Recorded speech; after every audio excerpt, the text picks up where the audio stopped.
Salut Jean-Marie! Salut, ça va bien? Oui, ça va toi? Oui, merci de me recevoir. On se reçoit chacun chez nous en plus. C'est ça qui est bizarre avec Zoom, c'est comme si on était dans la maison de tout le monde. Oui. Puis, de mon point de vue, tu as des boîtes de chevreuil sur la tête. Je sais, check! Oui, Je sais que Nadine, elle voulait qu'on le remarque absolument. Oui, c'est ça. Hey, mais merci d'avoir accepté l'invitation. Ben, c'est tout naturel. Ben, écoute, c'est vraiment gentil. Pour vrai, c'est un nouveau projet. Puis là, on est au premier balbutiement. Fait que là, tu vas faire partie de ça, ce nouveau projet-là. Là, si je te présente Marie-Ève, ma collègue. Allô? Salut, Marie-Ève. Salut. Salut, ça va? Oui, ça va très bien. C'est beau chez vous. Ben, merci beaucoup. Ben oui, j'habite à Saint-Lambert, dans une maison centenaire. D'ailleurs, avec tous les problèmes qui viennent avec, mais écoute, mais c'est quand même agréable. Ah, ben, j'espère que tu n'as pas peur des maisons hantées. Non, c'est ça. Ben, on a un sous-sol qui est particulièrement pas fini. Et quand mes filles étaient plus petites, qu'on invitait des amis, j'arrêtais pas d'ouvrir la porte pour crier après quelqu'un, comme si quelqu'un en bas. Ça faisait peur à tout le monde. Et comme s'il y avait puis toujours un nom un peu enfantin. Là, Mais c'est le fun de faire peur à ses enfants. J'adore ça. Moi. Non, mais mes enfants n'avaient pas peur, c'est leurs amis. Mais on déconstruisait ça rapidement parce qu'ils dormaient à la maison souvent, fait qu'on voulait quand même qu'ils soient bien. Mais oui, il y a un petit côté peut-être un peu épeurant dans la maison, dans le sous-sol, en tout cas. Même moi, des fois, quand je descends, j'ai un peu la chienne. Mais j'ai un imaginaire... j'ai du fun à me faire peur moi-même parce que quand on monte à l'étage, excusez, je suis parti dans d'autres choses, mais quand on monte à l'étage chez nous, c'est la même cage d'escalier que le sol. Et dans les escaliers, des fois, il y a comme dans le joint, tu peux voir de la lumière du sol en 2 marches, mettons, tu sais, là, un petit trou. Ah, là, oui, j'ai toujours l'impression que je vais voir passer comme une ombre dans lueur, comme s'il y avait quelqu'un en bas. Et je monte beaucoup plus vite à l'étage quand ça arrive. T'as l'air comme expert de tes marches. On dirait que tu passes tes journées des marches à checker. Beaucoup, parce qu'il y a comme deux étages. Puis, comme, par exemple, parlons quotidien, quand je pars à lavage, le panier à lavage est à l'étage, mais la salle de lavage est au sol. Quand tu pars, tu descends 2 escaliers. Là, tu remontes. En tout cas, c'est mon workout, en fait. Je n'ai pas besoin de gym. J'ai une salle de lavage à 2 étages de distance. Moi, je peux juste capoter. Ah, excuse-moi, Marie, vas-y. Ouais. Ça va, moi, je peux juste capoter qu'il fasse du lavage. Là. Je m'excuse. J'imaginais pas Jean-Marie Corbeil qui fait le lavage. Oui, mais voyons, ma belle, élève tes standards. Oui.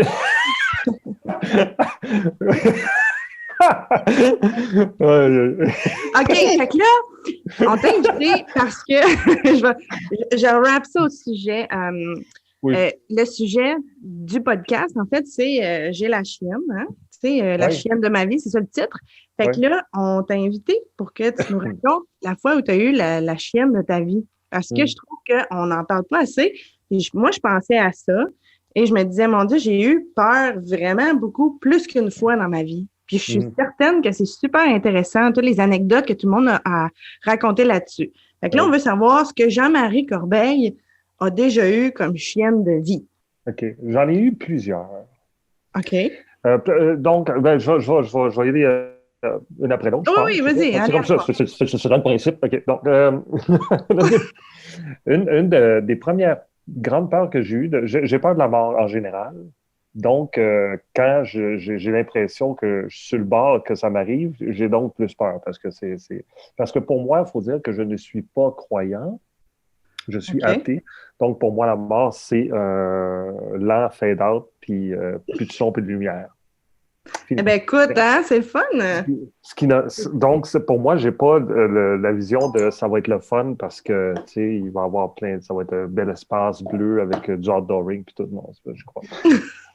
Donc, c'est juste une clap. Mais une fois, c'était en Suisse. J'ai failli mourir en Suisse.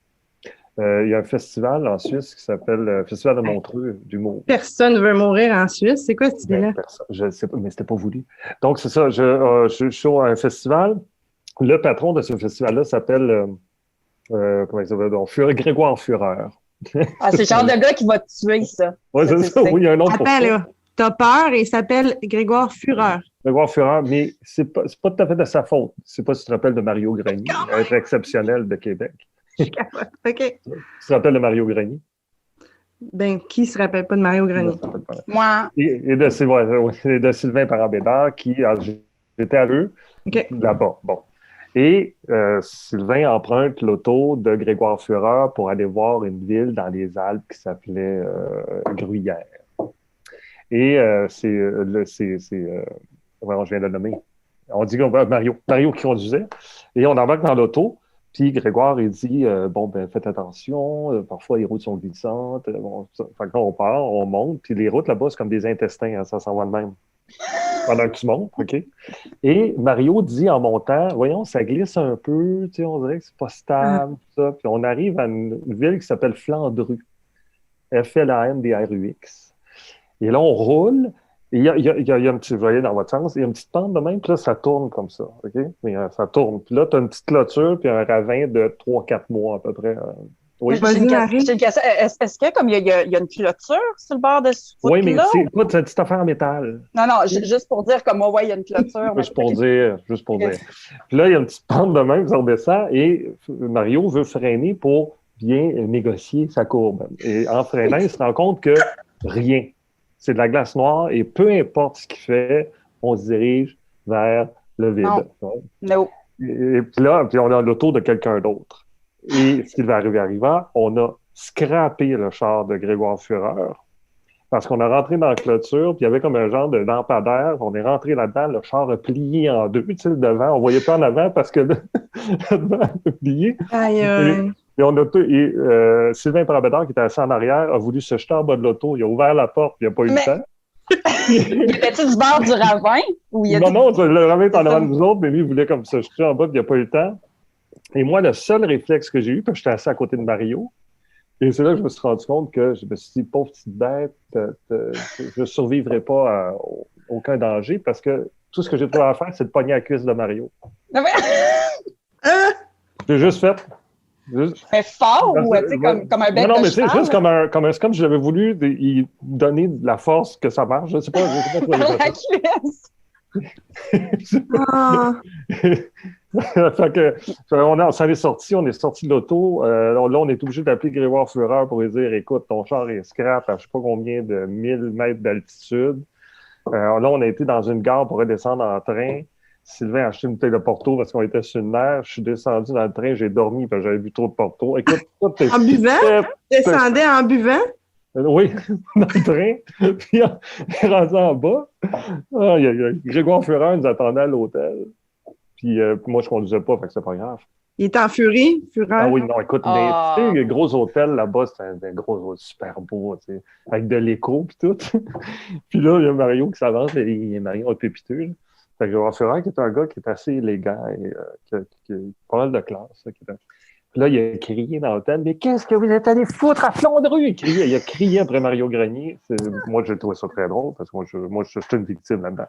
Mais là, j'ai failli mourir. J'ai eu peur de ça.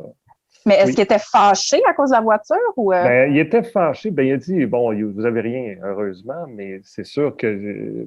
Parce qu'il faut comprendre que, en plus, le Grand Rire à l'époque et le Festival de Montreux était en train de négocier une association à ce moment-là aussi. Fait que ça a créé un petit froid? Un petit froid, mais qui s'est quand même réglé par la suite, je crois. Je n'étais pas dans le secret des dieux non plus. Mais là, c'est la petite clôture que tu avais peur. Oui. Fait que finalement, elle était quand même... J'ai été sur Google Maps, puis je voyais la clôture poquée. Je passais à la même place. Oui. J'étais à la même place, je voyais la petite poquée. Mais tu peux-tu m'envoyer le lien vers ça? Moi, je suis super curieuse de voir si tu pourrais nous dire. Je l'avais envoyé à Sylvain Parent-Bédard. Il faudrait que je retrouve son... Moi, je vous l'enverrai. Je vais essayer de le trouver et de te l'envoyer.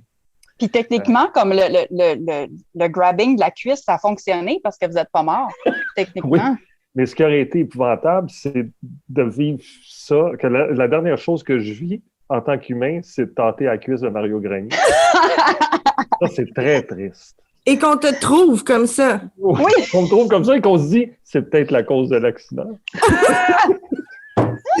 là, je m'en allais.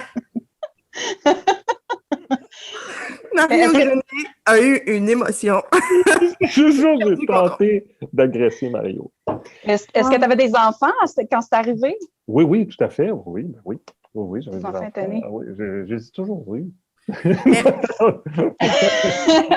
mais ça fait longtemps qu'ils ont 21 ans et 22 et 20 ans. Ouais.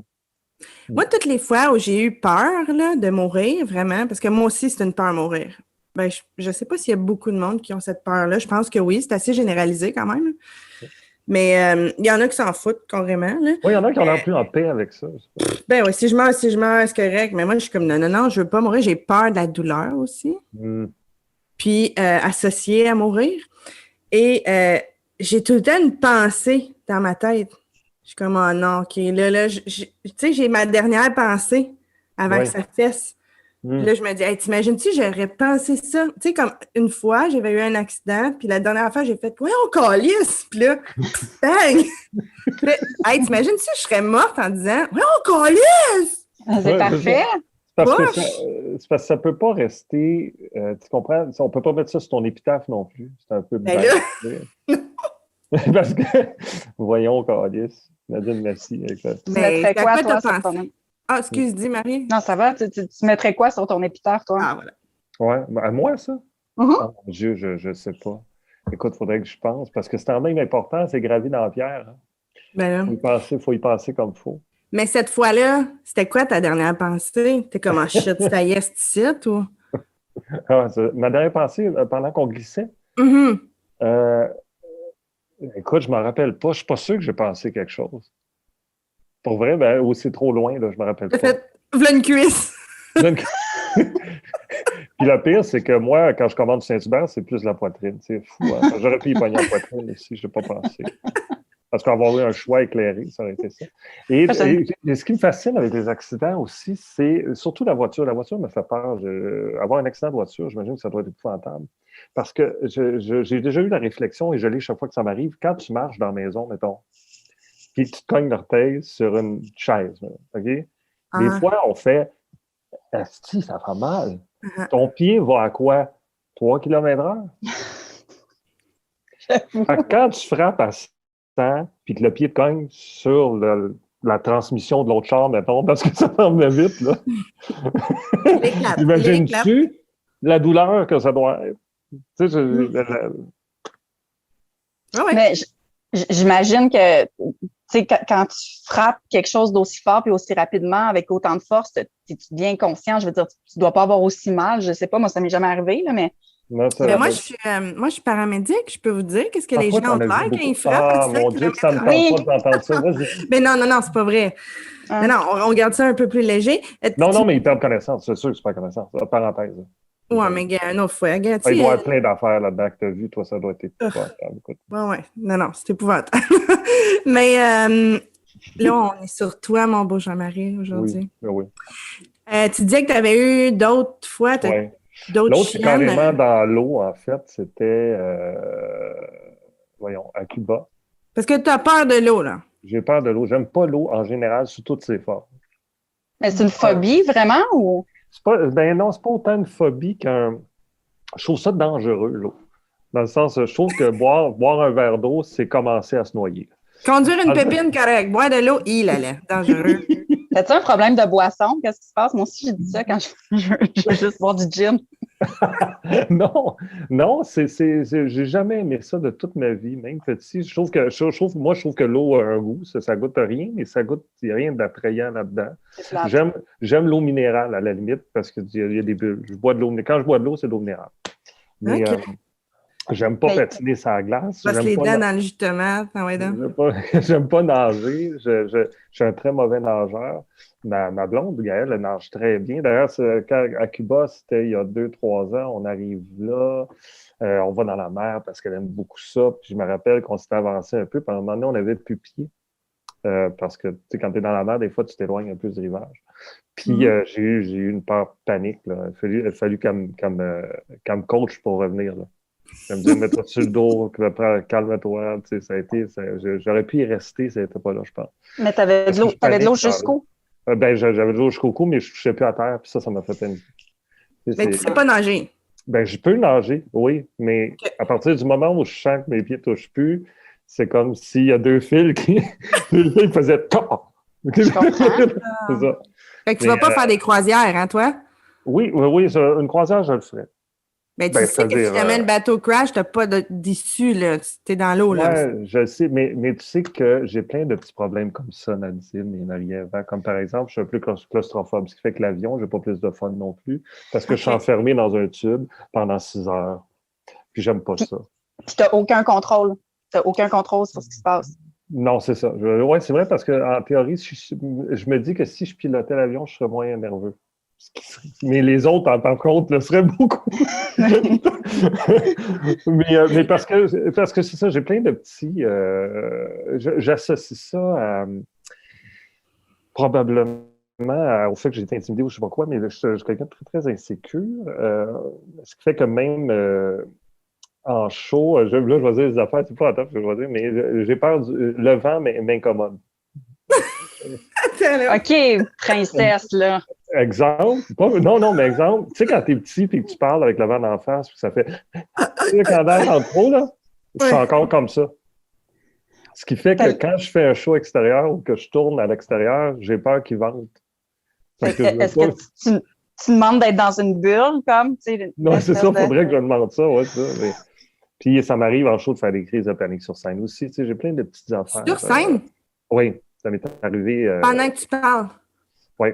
Shit! Oh, oui, ça m'est arrivé peut-être au total sur 20. Je suis sorti en 92 de l'École nationale de théâtre, de l'humour. De 92 à aujourd'hui, peut-être 6 fois sérieux, là, où c'était pas des bons moments. Là. Est-ce qu'il y a des vidéos de ça sur YouTube? Mettons des liens où je pourrais aller voir? J'espère que non, Marie-Ève. mais est-ce que tu le dis aux gens? Tu fais comme, OK, là, je vais pas bien. Oui, là, je suis obligé de le dire, mais ça se traduit par un... C'est comme si je vais m'imiter quand ça m'arrive. Là. Je suis en train de parler. Puis, c'est comme si je pouvais juste inspirer puis plus expirer. Ouais. Ah ouais, OK. T'as plus d'expire. Non, j'ai plus d'expire. Fait que ça, c'est pas un combat de tous les shows, mais faut que je me conditionne puis que... Okay. J'ai un syndrome de l'imposteur énorme, moi. Je n'ai pas ma place nulle part. Fait que ça crée des insécurités. C'est vrai que je t'ai déjà vu à l'épicerie puis je trouvais que tu avais vraiment l'air de profiter là-dedans. Mais ça, il y a une vidéo YouTube de ça. Jean-Marie Corbeil à l'épicerie qui a l'air de ne pas avoir rapport. Mais on a tous ça, tu sais. Moi, je trouve ça important de le dire qu'on a c'est de l'anxiété, au fond, ce que je fais. Je ne suis pas le seul artiste à faire de l'anxiété non plus. Je trouve ça malsain de ne pas le dire. Parce que c'est comme si, quand tu es un artiste, il fallait absolument que ce soit fait en métal et en béton. Puis que c'est comme si tu n'étais plus humain. Mais tout le monde a des bugs, des faiblesses. Puis ça ne fait pas d'eux de moins bons artistes ou de moins productifs ou moins talentueux ou qui n'ont pas leur place. Mais on travaille avec un humain, tu sais. Avant, c'était plus comme ça, on dirait. Tu n'avais comme pas le droit. Il fallait que tu montres que ça a l'air facile. Oui, c'est ça. Puis là, maintenant, tu as comme le droit d'exprimer que tu as une maladie mentale. Oui. C'est ça maintenant. Mais même moi, j'en ai une. Là. Toi, tu en as une, l'anxiété. Et même ça, on dit une maladie mentale, puis même là, j'ai un bémol parce que quand je compare ça, parce que moi, c'est souvent l'anxiété de performance, c'est quand je fais mon métier. Si un joueur de soccer a une faiblesse au genou, on ne dira pas qu'il est handicapé. Non. On va juste dire, lui, il a une faiblesse au genou, mais c'est un esti bon joueur. Excusez. Il a un mot du bon joueur, mais il a une faiblesse au genou, tu comprends? Ouais. Puis quand c'est un bug de performance au niveau de la tête, là, c'est une maladie mentale. Comme si c'était pas possible qu'il y ait un mauvais pli. Ouais. Vas-y, Marie. Même pour se faire soigner, tu sais, je veux dire, quand tu te casses la jambe, tu vas à l'hôpital, tu sais. Mais quand tu as un bug mental ou une maladie mentale, ben, tu peux te faire soigner aussi. C'est exactement le même processus. Sauf qu'on dirait que... Il y a moyen de chercher à contrôler ça. Il y a plein de techniques. Puis je suis pas malheureux pour autant. Puis ça m'arrive vraiment plus souvent, tu sais. Mais ça m'est arrivé dans des moments clés qui m'ont probablement nuit à certains moments. Oui. Hey, Marie, je sais que Marie, elle a préparé, parce qu'elle a fouillé un peu dans tes phobies, dans tes peurs. Tu sais, tu nous l'as dit en amont. Oui. T'as peur de l'eau, t'as peur de mourir. Fait qu'il y avait des noms pour ça. Oui, ben moi, je vais te mettre un gros label, là, 2 gros labels. T'as peur de l'eau, fait que t'es aquaphobe, Jean-Marie. Aquaphobe. t'es totalement aquaphobe. Puis T'es aussi, proche de Aquaman. Fait que... Ouais, mais pas avec la même shape. Ben non, mais moi, je ne sais pas. Moi, je te vois juste comme des épaules en bas. Non, vraiment pas. C'est pas la même. Non, c'est pas le même gars, non. Ben, dans mes idées, oui. Moi, quand je rêve à toi le soir, t'es comme Aquaman, là. Garde vraiment ça, garde ça comme ça. Garde, bouge pas ça. Lève-toi pas, puis ça va aller. C'est ça. Puis aussi, une autre? c'est la thanatophobie. Mais ça, c'est plus aussi relié à une anxiété qui est provoquée par la peur de la mort. Mais aussi, tu as l'azatophobie aussi, qui est une peur de vieillir, qui est reliée à la peur de la mort. Fait que je sais pas si toi, tu as peur de vieillir. J'ai pas peur de. J'ai pas peur de vieillir. J'ai peur de la façon dont je vais vieillir. C'est-à-dire que si je suis diminué, je suis chanceux, mes parents ont 80-81 ans. Ils sont tous là, puis en santé. Si je suis comme ça, tant mieux. Mais tu sais, si je suis à moitié plus là, puis que je veux pas vivre ça parce que c'est.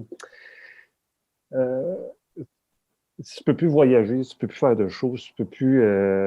Tu sais, il y a plein d'handicaps, de choses que tu peux plus faire, ça me tente pas. J'aime mieux mourir plus jeune. Tu vois, là, j'ai moins peur de la mort à ce moment-là. J'aimerais mieux mourir avant d'être diminué, en fait.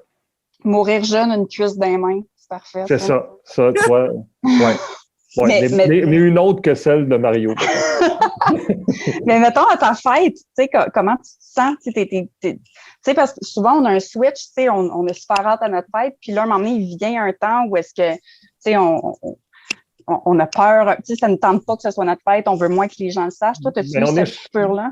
Non, moi, je suis assez content, puis je trouve que les gars sont privilégiés là-dessus, parce qu'on dirait, tu sais, moi, j'ai eu 50 ans, donc, ça m'a rien fait. Ça a l'air de 26. Hey, ça va, là, sérieux, ça va. Mais j'ai fait une crise de la trentaine énorme, tu vois, ce qui est bizarre. Qu'est-ce que t'as fait? Tu t'as acheté une moto? Qu'est-ce que non, j'étais juste un peu mêlé, tu sais, diffus. Je sais pas, j'étais pas bien. Je suis pas clair, mais j'étais pas bien. Ah, je comprends. mais la quarantaine, j'aimais ça. La cinquantaine, j'aime ça. Puis je pense pas que la soixantaine... Je pense que je vais peut-être avoir un petit peu la chienne à 70, mettons. Oui, je comprends. Mais parce que moi, je souhaite faire ce métier-là jusqu'à ce que je meure, en fait. Ce serait un grand deuil pour moi d'arrêter... en buvant de l'eau sur scène. C'est ça. Ouais. Ben écoute, c'est tout le temps déjà. Ben ça va vite, hein? Je te dis, c'est des quick, puis ça va super vite. Mais c'est le fun, j'aime ça. C'est le fun. J'aime ça beaucoup, c'est le fun. Oui. Ben écoute, je pense que les peurs, c'est comme à l'infini. Fait que si jamais tu as d'autres anecdotes, ben tu reviendras. C'est sûr qu'il y en a d'autres. C'est sûr. Il faudrait que je repense. Il va peut-être même m'arriver quoi, puis là, je vais vous écrire en disant hey, j'en ai vraiment bonne. Dans le plan, je suis Écoute, là, tu as eu une sortie de film?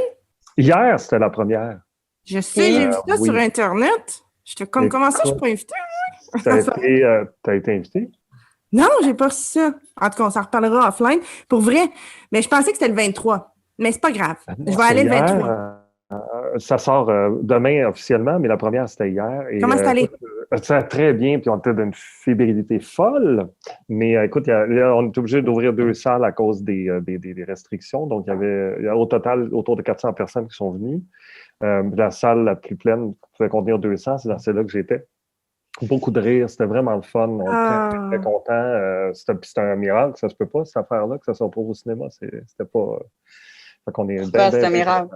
Ben parce que c'était destiné. Écoute, moi, j'ai fait ça sur le fly, pas sur le fly, mais j'ai écrit ça l'année passée au début de la pandémie parce que la tournée s'est arrêtée, puis je me levais à 5 heures du matin en écrivant ça.